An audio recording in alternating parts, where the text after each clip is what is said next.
واش عارف فين تقدر دوز نهار زوين بزاف في مدينه قنيطره. خليك معايا في هذا الفيديو ان شاء الله غادي تعرفوا فيه على واحد البليصه اللي زوينه بزاف في مدينه قنيطره. الا كنتي جاي من مدينه سلا ومتجه ناحيه مدينه قنيطره فغتوصل لهاد البليصه هذه. هنا على اليمين ديالك كاين محميه بوغابه، وهنا الشاطئ ديال المهديه، ومورانا تيبقى البحر ديال سيدي بوغابه اللي غادي نشوفو. كيف ما كتلاحظوا معايا في هذا الفيديو، هذه هي الطريقه اللي واعره بزاف ديال المحميه ديال سيدي بوغابه. هنا كيف ما كتشوفوا طريق شي حاجه اللي داكشي ديال الغابه، شي حاجه واعره.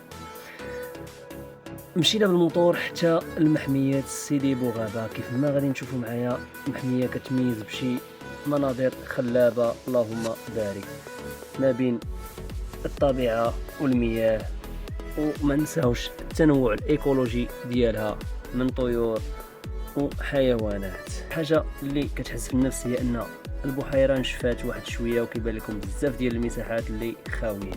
هنا هادو بعض الطيور اللي قدرت نصورهم، وهنايا واحد السلاحف مائيه اللي سبحان الله كيشوفوك جيتي للماء تيقربوا حداك باش تلوح لهم شي حاجه ياكلوها.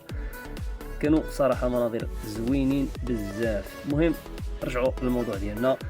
كما شفتوا في البدايه دخلنا الغابه، واول حاجه كنديروا في الغابه هي كنشعلوا عويفيه وكنردوا بريريد يطيب. من بعد ما طيبنا البراد على العواد، هذه هي الحصيله ديال الجميرات اللي بقاو لينا. دابا غادي نهزوهم باش نديروا الشوايه ديالنا. مرحبا بكم معايا بالصحه والراحه. المهم اللي بغى يتمتع مع راسو يهبط للغابه شي حاجه اللهم بارك. ما قدرتش نصور على حساب كانت عامره بزاف، ما يمكنش تشد الوجوه ديال الناس. من بعد واحد الساعتين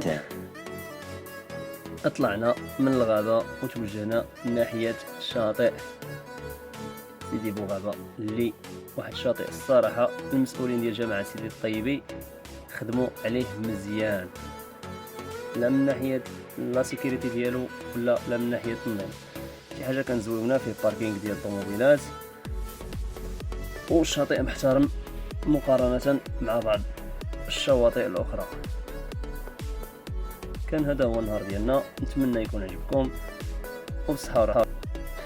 وإلا عجبك الفيديو ما تنساش تابونا معايا في لاشين باش يطلعوا لك خرجات اخرين وبلايص اخرين اللي غنهضروا عليهم ان شاء الله. دمتم في امان الله وحده.